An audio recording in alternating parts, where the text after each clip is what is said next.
ትላንትና ቅመሟ ዘንጠሃል እያለችው ነበረ። ለካ ሰርግ ቤት ለመሄድ ነው ማለት ነው። እሷም ፏፈሽ ብላ ካልተመቸዋችሁ አትዩኝ ብላ የመልስ ምት መልሳት ሰጥታቸዋለች ማለት ነው።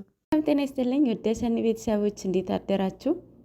እንደምን አረፈዳችሁ? እግዚአብሔር ይመስገን። ሰላማችሁ እያላችሁበት ብዝት ይበልልኝ። እንዴት ናችሁ? ደህና ናቸው? ለቤት አዲስ ሆናችሁ ሰብስክራይብ፣ ላይክ እያደረጋችሁ ቤተሰብ ይሁኑ።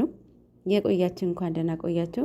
ውድ የኔ ቤተሰቦች ትላንትና ቅመሟ የትም ብትሄድ እከተላለሁ እያለችው ነበረ። በስተ መጨረሻም ፈቅዶላት አብረው ሄዱ።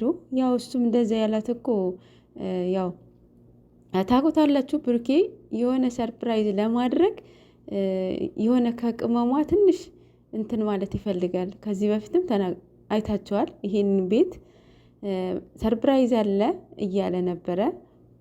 ከዛ የራሱ ቤት ሄደ አይደል? ለሁለት ቀን ለሶስት ቀን ማለት ነው። እንድታቅበት ስላልፈለገ ማለት ነው። ማለት ሰርፕራይዝ እኮ እያሳወቃችሁ አይደለም የምታደርጉት፣ ድንገታዊ ነገር ነው አይደለም? ሶ እሷም በጣም ነው የገረማት፣ በጣም ነበር እያስደመማት። ማመን ራሱ ከብዷት ነበረ። እንዳያችሁት ሰርፕራይዝ ማለት ይሄ ነው ማለት ነው። ሰሞኑ እውነቱ ለመናገር ኢንስታግራም ላይም ፖስት እያደረገ ነበረ፣ ሂስቶሪ ላይ ማለት ነው። ከዛ ውስጥ አንዱ ሊሆን ይችላል። እንድታቂ አልፈልግም ቡታጀራ ላይ መጨረሻውን ፍሬውን የሚጣፍጥ ነው ብሏል። እና እንግዲህ ያው በዛ ላይ ሪስክም እየወሰድኩ ነው ብሏል።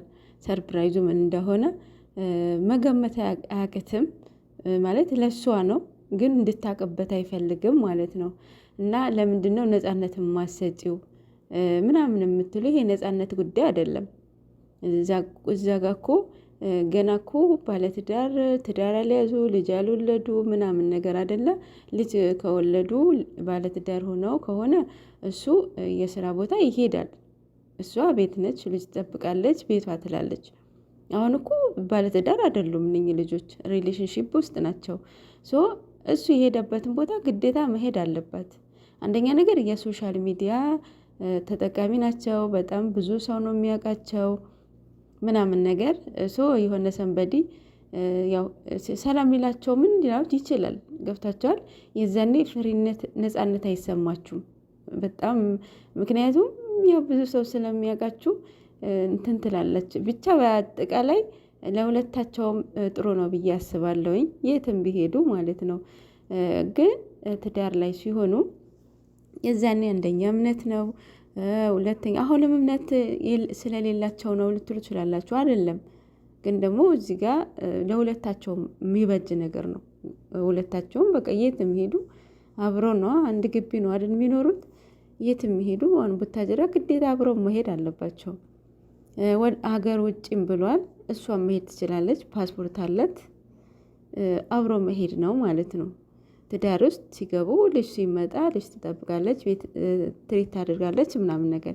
የዛኔ አእምሯቸውም በየቀኑ ዴቨሎፕ ስለሚያደርግ የዛኔ ሀሳባቸው አንደርስታንድ ይደራረጋሉ ማለት ነው። ትላንትና አሁን ብሩክ ሀሳቡን እሷ ሳይገባት ቀርትቶ አይደለም፣ ገብቷቸዋል።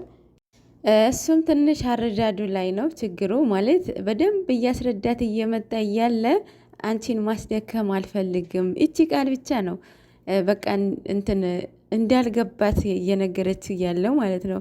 ግን ነገሩን ገብቷታል፣ አንደርስታንድ አድርገዋለች። ግን ደግሞ በትላንትናው ሲቹዌሽን እሱን ማሰብ አልፈለገችም ማለት ነው።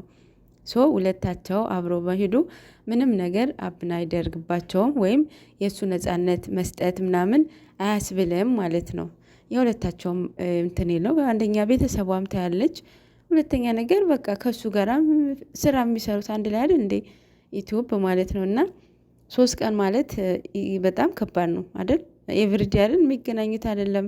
አብረው ሆነው ይቅርና እየለ የራሳቸው ቤት ተከራይተው ሲኖሩ ራሱ ዴይ ቱ ዴይ ነበረ የሚገናኙት። እንዴ 3 ቀን ራሱ ቢቀሩ ኦዲየንስ ያስቀምጣቸዋል እንዴ? በየቤቱ እየሄዳችሁ ሀይሚ ብሩኬ ብላችሁ አይደል የምትጽፉት? ሶ ይሄ የሰው መውደድ ነው ማለት ነው። ሌላው ደግሞ ሽማግሌ ሊልኩ ነው። ሽማግሌ ለመላክ በጣም አቤት ችኩላችሁ ማለት ነው። እና ሽማግሌ ለመላክ እነሱ ቡታጅራል ምን ያስኬዳቸዋል? ሽማግሌ ላኩ ማለት በቃ ሊጋቡ ማለት ነው።